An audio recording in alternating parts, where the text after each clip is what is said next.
City India news, महाराष्ट्रातील लोकप्रिय news channel.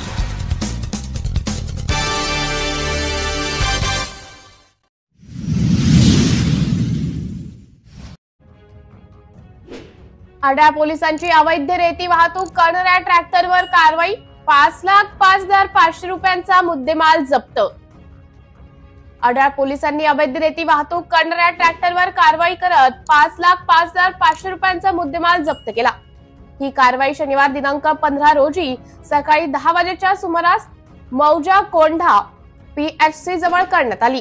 सहाय्यक फौजदार म्हस्के आणि पोलीस पथक पेट्रोलिंग करत असताना एक लाल रंगाचा महिंद्रा B275 DI ट्रॅक्टर रेतीने भरलेला दिसला।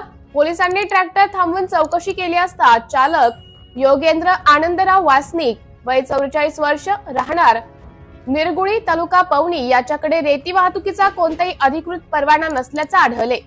ट्रॅक्टर आणि ट्रॉलीमध्ये अंदाजे 1 ब्रास रेतीसह एकूण 5,05,500 रुपयांचा मुद्देमाल पोलिसांनी जप्त केला। दरम्यान योगेंद्र वासनिक याने शासनाचा महसूल बुडवत आणि पर्यावरणाची हानी करत अवैध रेती वाहतूक केल्याप्रकरणी त्याच्यावर गुन्हा दाखल करण्यात आला आहे। पंचनामा करून ट्रॅक्टर पोलिसांनी ठाण्यात जमा करण्यात आला आहे। ही कारवाई पोलीस अधीक्षक नूरुल हसन, अप्पर पोलीस अधीक्षक ईश्वर कातकडे, उपविभागीय पोलीस अधिकारी मनोज सीडाम यांच्या मार्गदर्शनाखाली ठाणेदार धनंजय पाटील, सहाय्यक फौजदार म्हस्के, पोलीस शिपाई धम्मदीप हिवराज आणि त्यांच्या पथकाने केली। सिटी इंडिया न्यूज साठी जिल्हा उपसंपादक अनिल ढोलवार, भंडारा।